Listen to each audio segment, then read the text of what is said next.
Indonesia masih terjerembab di jurang resesi. Pada kuartal pertama 2021, pertumbuhan ekonomi Indonesia tercatat minus 0,74% secara year on year. Meski begitu, Kepala Badan Pusat Statistik Suharyanto melihat adanya tanda pemulihan yang semakin nyata. Sebab bila dibanding dengan tahun lalu, pertumbuhan ekonomi domestik mengalami perbaikan. Jika ditengok pada kuartal 2 2020, ekonomi Indonesia tertekan hingga minus 5,32%. Namun perlahan di kuartal-kuartal berikutnya, kontraksi mulai mengecil. Dari sisi pengeluaran, sektor yang tumbuh positif di 3 bulan pertama tahun ini, yaitu ekspor 6,74%, impor 5,27%, dan konsumsi pemerintah 2,96%. Sementara konsumsi rumah tangga yang berkontribusi lebih dari 55% pada ekonomi, terkontraksi 2,23%.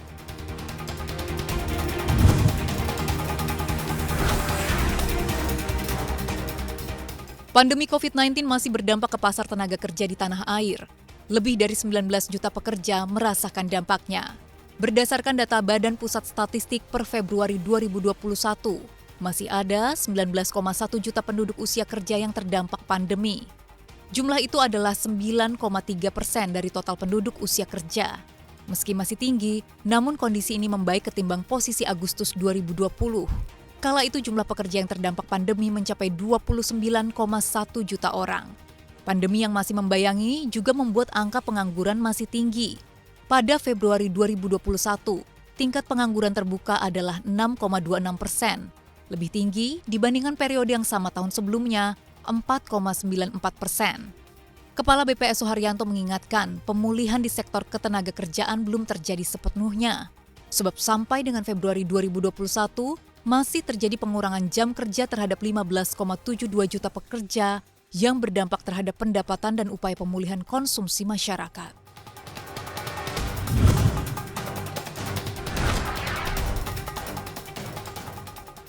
Satgas Waspada Investasi kembali memblokir 86 platform fintech peer-to-peer lending ilegal dan 26 kegiatan usaha investasi tanpa izin yang berpotensi merugikan masyarakat. 26 entitas investasi ilegal tersebut terdiri dari money game hingga usaha investasi cryptocurrency tanpa izin.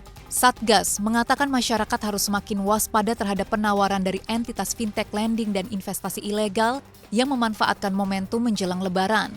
Satgas juga mengingatkan soal adanya beberapa entitas yang mengaku bahwa perizinan atau legalitasnya clear and clean dari Satgas Waspada Investasi OJK. Padahal Satgas Waspada Investasi tidak ada kaitannya dengan pengurusan perizinan atau legalitas kegiatan usaha.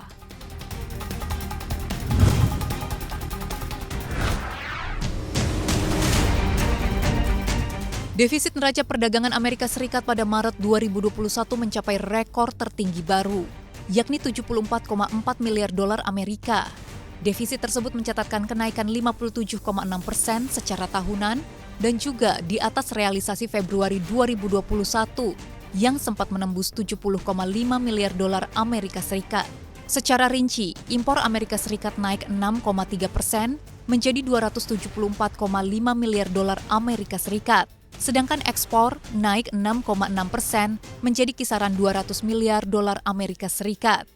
Lonjakan neraca dagang Amerika Serikat turut didukung dengan tren pemulihan ekonomi kuartal 1 2021. Defisit perdagangan Amerika Serikat mencapai rekor tertinggi baru pada bulan Maret karena konsumen dibanjiri stimulus pemerintah yang mendorong permintaan barang-barang buatan luar negeri.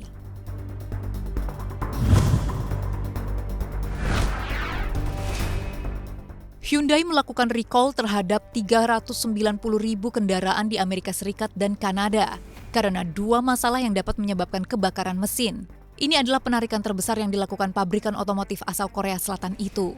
Selama 2 tahun, Hyundai merecall 203.000 SUV Santa Fe Sport dari 2013 hingga 2015. Dalam recall kali ini, pemilik mobil diberitahu untuk memarkir kendaraan mereka di luar ruangan sampai perbaikan dilakukan. Minyak rem dapat bocor ke dalam anti-lock brake komputer yang dapat menyebabkan korsleting listrik, sehingga muncul potensi terjadinya kebakaran.